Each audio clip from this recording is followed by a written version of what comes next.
લગભગ હું 100 છોકરા ભણાવતો હોઈશ ને ટ્યુશનમાં, તેમાંથી હું માનું છું કે 80 જેટલા છોકરા આગળ નીકળતા. શું ખબર નથી, કન્સેપ્ટ નથી સમજાતો કે ખ્યાલ નથી. આપણે ટ્રાય કરીશું કે સોલ્વ થાય, પણ આપણે ટ્રાય કરીએ છીએ. હું તમને એક્સપ્લેન કરવાની કોશિશ કરું છું કે ઇઝીલી આ સમજાઈ જાય. બરાબર, થોડું ડિફિકલ્ટ હોય છે એનો દેટ, કેમ કે આપણી ઉંમર પ્રમાણે, આપણી સમજણ પ્રમાણે આપણે એ લેવલ એકાઉન્ટ ના સમજતા રહીએ, બટ ખરેખર બહુ ઇઝી છે. બરાબર, એ કન્સેપ્ટથી ચાલો તો આન્સર પડી જાય. બરાબર, જોઈએ શું કરવાનું છે, હું આઈડિયા આપું છું. એબીસી સરખા હિસ્સાના ભાગીદારો છે. વસ્તુ યાદ રાખો, સરખા હિસ્સાના ભાગીદારો મતલબ કે નફા નુકસાનનું પ્રમાણ એક જેમ એક. બરાબર, એ પણ એવું લખ્યું છે. નફા નુકસાનનું પ્રમાણ ત્રણેય ભાગીદારો એક જેમ એક. હવે કુલ મૂડી કેટલી છે? 2 લાખ રૂપિયા અને મૂડીનું પ્રમાણ કેટલું છે? 5:3:2. બરાબર, હવે અહીંયા યાદ રાખજો, મૂડીનું પ્રમાણ આપી દીધું છે, નફા નુકસાનનું પ્રમાણ નથી આપ્યું, પણ આપી દીધું છે. નથી આપ્યું એટલે કે લખ્યું છે કે સરખા હિસ્સાના ભાગીદાર એક જેમ એક. મૂડી આપી 2 લાખ રૂપિયા. પેઢી મૂડી પર 6% દરે વ્યાજ તો શું છે? બરાબર, ભાગીદાર સી નો વ્યાજ છે 65,480 છે. તો ભાગીદાર એ ને વ્યાજ સહિત કેટલી રકમ મળશે? તો એના માટે પહેલા તો ભાગીદારીની મૂડી હોવી જોઈએ ને. આપણે પહેલા મૂડી શોધવાની કોશિશ કરીશું. બરાબર, તો મૂડી 2 લાખ માંથી ત્રણેયના હિસ્સે વેચી દઈશું. તો અહીંયા લખીશું મૂડી 5:3:2 માં વહેતા 5:5:3 8:10 5/10 3/10 તરત પરિમાણ મૂડી વેચવાની છે A ને B ને C. હવે 2 લાખ ગુણ્યા શું કરશો તમે? 2 લાખ ગુણ્યા 5/10. 2 લાખ ગુણ્યા 5/10 કરશો એટલે તમને પહેલી મૂડી એની મળશે 1 લાખ. પછી 2 લાખ ગુણ્યા 3/10 કરશો એટલે તમને મળશે 60,000. અને 2 લાખ ગુણ્યા 2/10 કરશો એટલે તમને મળશે 40,000. હવે એની પર 6% ના દરે વ્યાજ. હવે શું લીધું? 6% ના દરે મૂડી પર વ્યાજ. ઈઝી છે. તો 6% ના દરે 1 લાખના 6% કેટલા થાય? તો 1 લાખના 6% થશે 6000. પછી 1 લાખના 60,000 ના 6% કેટલા થશે? 3600 રૂપિયા. બરાબર, અને 40,000 ના 6% થશે 424 રૂપિયા. બરાબર, આ શું થયું? આ સુધી આપણે મૂડી પર વ્યાજ. હવે આ પહેલાની વાત આપી છે કે ભાઈ આ નંદ કોણ છે? સી. સી ને વ્યાજ સહિત 62,400 રૂપિયા મળે છે. તો અહીંયા તમે શું કરશો? તો પહેલા અહીંયા તો આપણે બોલીએ સી ની મૂડી સહિત વ્યાજ સહિતની રકમ. સી ની વ્યાજ સહિતની રકમ. તો સી ની વ્યાજ સહિતની રકમ કેટલી આપી છે? 62,400. એમાં એનું મૂડી પર વ્યાજ કેટલું થયું? તો મૂડી પર વ્યાજ સી નું થયું 24. ઈ નું આમાંથી માઈનસ કરું તો મને કેટલા મળે? 24 રૂપિયા. 62,000 માંથી જાય તો 60,000 રૂપિયા. સી નો શું થયો બેટા? નફો. સી નો નફો 60,000. તો સીધી વસ્તુ છે અને બી ત્રણેયનો નફો સરખો જ હોય. કારણ કે સરખી સી નફો નુકસાન એક્સ્ટ્રા ભાગીદારો છે જે મેં લખ્યું છે એ પ્રમાણે. તો એવું લખવાનું કે હવે અહીંયા a ની વ્યાજ સહિતની રકમ કીધી છે. તો a નો નફો પણ કેટલો થાય? 60,000 પ્લસ એનું વ્યાજ આપણે અહીંયા ગણી નાખ્યું કેટલું છે? 6,000. એને ટોટલ કેટલા રૂપિયા મળ્યા? હવે 66,000 રૂપિયા મળ્યા. સો ઇઝી, એકદમ ઇઝી છે. હવે અહીંયા આવશે અટપટીઓ, કટપટીઓ ને જટપટીઓ. બરાબર, A K J. બરાબર, હવે A K J નું જરા દાખલા સોલ્વ કરવાની કોશિશ કરીશું. તો અટપટીઓ, કટપટીઓ, જટપટીઓ A K J 3 જેમ 2 જેમ એકના પ્રમાણમાં નફા નુકસાન વહેંચી કરતા ભાગીદાર. તો નફા નુકસાનનું પ્રમાણ કેટલું? 3/6, 2/6, 1/6. કે ને તમે કમિશન ગણ્યા પછીના નફા પર એ શબ્દો યાદ રાખજો. હું હવે કાલનો દાખલો તમને યાદ અપાઈશ. કાલનો કે પછી આપણે વિડિયો કાલે ઉતારે છે તો હું અહીંયા શબ્દ યુઝ કર્યો છે કાલનો. હું આ તો મર્જ કરીને મૂકીશ એટલે તમને એક જ વિડિયો લાગશે. મતલબ કે આના આગલા ભાગમાં જે મેં દાખલો ગણ્યો હતો મેનેજરના કમિશન વાળો, મેનેજર ભાગીદાર હતો. મેનેજર ધંધાનો ભાગીદાર હતો. એ તો કામ કરનાર વ્યક્તિ હતો, એક્ઝિક્યુટિવ હતો, કાર્યકર હતો, પગાર લેનાર વ્યક્તિ હતો. તમે જે શબ્દો વાપર્યો પણ ભાગીદાર નહોતો. અહીંયા કે ભાગીદાર છે. જુઓ કે આયા ભાગીદાર. હવે કે ને કમિશન ગણ્યા પછી કે નું કમિશન ગણ્યા પછી પછીના નફા પર 5% કમિશન આપવાનું છે. અહીંયા થાય પછીનું જે સૂત્ર વાપરવાનું છે પછીનું કમિશન વત્તા 100 કમિશન ટકા વત્તા 100 અહીંયા આવશે. બરાબર? તો અહીંયા આપણે એવી રીતના દાખલો કરીશું. પછીનો શબ્દ યુઝ કરીશું. અહીંયા ક્લિયર કહી દીધું છે. જો કે ને 8000 રૂપિયા કમિશન મળતું હોય તો પેઢીનું કમિશન ગણ્યા પહેલાનો નફો શોધો. પછી જેનો ભાગ શોધો. જય માતાજી. એ સૂત્ર મૂકી શકો શું કરીશું? કમિશન ચોખ્ખો નફો ગુણ્યા કમિશનના ટકા, જે સીધા 5 મૂકું છું, વત્તા 100 વત્તા કમિશનના ટકા એટલે કે 500. બરાબર? કમિશન કેટલું છે તો 8000 રૂપિયા. નફો ખબર નથી ગુણ્યા 5000 એટલે 105. આનું સોલ્યુશન કરવા જઈશ તો શું થશે?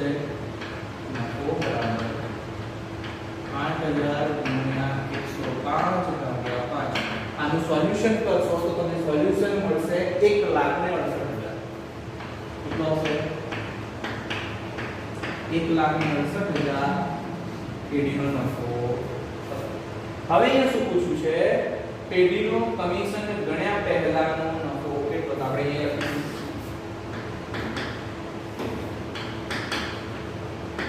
કમિશન પહેલાનો નફો બરાબર 1,68,000 માંથી કમિશન નાખ્યું 8,000. તો પેઢીનો નફો કેટલો આવે? 1,60,000. આ આવ્યો પેઢીનો કમિશન પહેલાનો નફો. બરાબર? હવે જેનો ભાગ શોધો. તો જેનો ભાગ એટલે કે જેનો ભાગ આવે આ એ, આ કે, આ જે. જેનો થાય 1,60,000 માં 1/6 નો ભાગ. તો જેનો ભાગ 1,60,000 ગુણ્યા 1/6. 1,60,000 ગુણ્યા 1/6 તેનો બેટા જવાબ આવશે 24,667 રૂપિયા. 24,000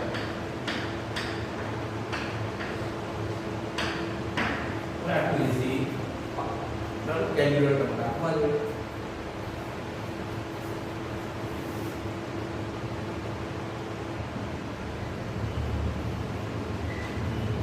હવે નો રાખો. ABC ભાગીદારો છે. મૂડીનું પ્રમાણ કેટલું હતું? 3:2:1. 3/6 2/6 1/6. C ને તેનું કમિશન આપ્યા 12 બધા લખવાના 6%. કમિશન આપ્યા 12 એટલે પછી એટલે કે ટકા વત્તા 16 6% કમિશન આપવાનું છે. નફો 20,988 રૂપિયા હોય તો C ને કુલ કેટલી રકમ મળે? અહીંયા શું લખ્યું પહેલા તો C નું કમિશન બરાબર ચોખ્ખો નફો ગુણ્યા કમિશનના ટકા ભાગ્યા 100 વત્તા કમિશનના ટકા. ચોખ્ખો નફો આપ્યો 20,988 ગુણ્યા 6 ભાગ્યા 106. જેનો જવાબ આવશે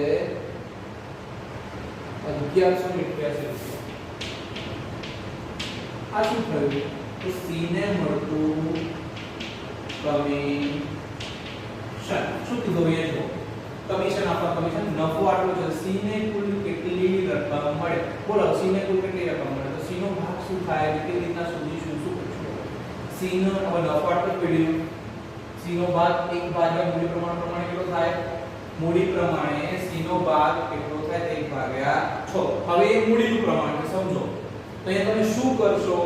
તો તમને C ને કુલ કેટલી રકમ મળે મળશે? બોલો C નો ભાગ શોધવા માટે તમે અહીંયા શું કરશો તો અહીંયા આપણે કરવું પડશે પેઢી નફો શોધવો પડશે તો પેઢીનો 20988 ભાગ 20988 રૂપિયા 1188 રૂપિયા અંદર એડ થઈ ગયા તો આપણે શું કરીશું નફો બરાબર 20988 માઈનસ કમિશન સમજ્યા કે કમિશન કેટલું 1181 રૂપિયા તો કેટલું થશે 1181 માઈનસ 19000 બરાબર અહીંયા સુધી વાત આપી હવે 19800 રૂપિયાનું તમે શું કરશો તો c નો ભાગ પાડશો અહીંયા કરીશું c નો નફામાં ભાગ બરાબર 1 ભાગ્યા શું કરશો c નો નફામાં ભાગ બરાબર 19800 ગુણ્યા નફા નુકસાન પ્રમાણ આપ્યું નથી એટલે કે સરખાઈ છે 1 ભાગ્યા 3 તો 19800 ગુણ્યા 1 ભાગ્યા 3 કરશો એટલે તમને જવાબ મળશે 66 રૂપિયા આવશે 6600 હવે c ને કુલ કેટલી રકમ મળે તો c ની કુલ રકમ બરાબર 6600 આ તો કરાય છે વત્તા 1181 એટલે c ને લગભગ 7788 રૂપિયા બરાબર મેનેજરનું કમિશન અને સામાન્ય અનામત શું છે ભાઈ મેનેજરને કમિશન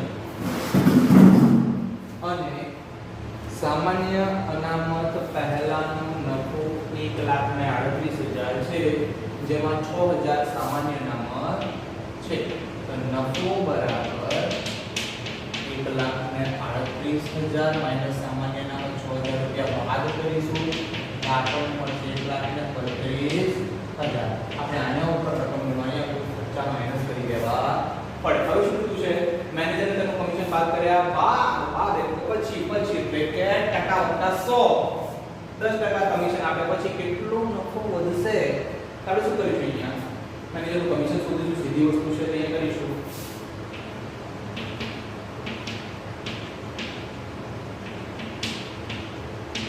મેનેજરનું કમિશન બરાબર 1,32,000 એટલે નફો ગુણ્યા 6 ભાગ્યા 1,32,000 ગુણ્યા 6 ભાગ્યા 106 કરવા માટે આપણે જઈશું તો આપણને મળશે સોરી દીકરા 10% છે 6 ભાગ્યા આગળનો સમય મળી ગયો 10 ભાગ્યા 110 કરવા માટે દીકરા જઈશું તો આપણને મળશે 12000 રૂપિયા 12000 કમિશન બરાબર હવે શું પૂછ્યું છે કમિશન કેટલું કમિશન આટલું હવે શું પૂછ્યું છે કે વધતા જો 10% કમિશન આપ્યા પછી કેટલો નફો વધશે તો વધતો નફો બરાબર 1,32,000 માઈનસ 12,000 કમિશન 1,32,000 માંથી 12,000 કમિશન જાય એટલે 1,20,000 રૂપિયા